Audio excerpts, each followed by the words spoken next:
ప్రత్యక్ష ఎన్నికల్లో గెలవని PCC president Mahesh కు అభివృద్ధిపై మాట్లాడే నైతిక హక్కు లేదన్నారు నిజామాబాద్ ఎంపీ అరవింద్.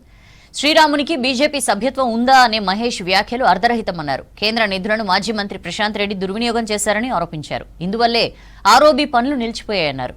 కాంగ్రెస్ బీఆర్ఎస్ పార్టీలకు మద్దతు ఇచ్చి మైనార్టీలు ఏం బాగుపడ్డారన్నారు.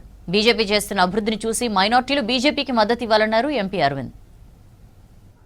నిజామాబాద్ని ఇందూరుగా మార్చే పని ఇందూరు ప్రజల చేతుల్లో ఉంది. లాస్ట్ టైం ఆల్మోస్ట్ మార్చిండ్రు. కేవలం 2-3 సీట్లతో పోయింది. ఈసారి 100% పేరు ఇందూరు ప్రజలే మారుస్తారు. మహేష్ కుమార్ గౌడ్ని అడుగుతా ఉన్న, మీ అమ్మనైనా నీకు మహేష్ అని ఎందుకు పెట్టిన పేరు? అందమైన పేరు పెట్టుకున్నారు, అర్థమైన పేరు పెట్టుకున్నారు, మంచి జరగాలని పేరు పెట్టుకున్నారు. అందుకనే మేము చెప్తున్నాం.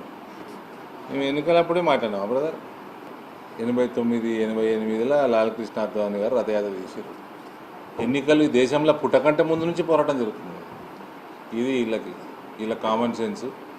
నువ్వు ఏం చేసినావు రాబాయ్ అని చెప్తే అడిగితే గుడిసున్నా, చేసింది లేదు, పీకింది లేదు. ఆయన ఒక ఎలక్షన్ గెలిచింది లేదు జీవితంలో.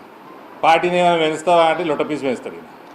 ఈ పేరు మారుస్తే డెవలప్మెంట్ అవుతుందా అని వాడైతే అడుగుతాడు కదా, వాళ్ళ అమ్మని ఆయన పోయి అడుగుమనాలి ఆయనకు ఆ పేరు ఎందుకు పెట్టిందని. నిజాం పేరుతో ఎందుకు బతుకుతామండి? బట్టలు లేకుండా బతుకమ్మ ఆడిపించడం పేరు పెట్టుకుంటారా? హిందూ చిన్న 2 సంవత్సరాల పిల్లగాయలని 2 ముక్కలు నరికినందుకు పేరు పెట్టుకుంటారా? నిజాంది ఎందుకు పెట్టుకోవాలి నిజాం పేరు? దానికి జవాబు చెప్పమను.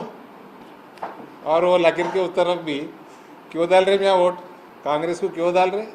एक रीज़न नहीं दे सकते तुम लोग. बोल रहा हूँ मैं, वो मेरे बचपन से सुनते आ रहा हूँ. सेक्युलर वो ये किया था आंसर, वो भी नहीं है कांग्रेस वाले.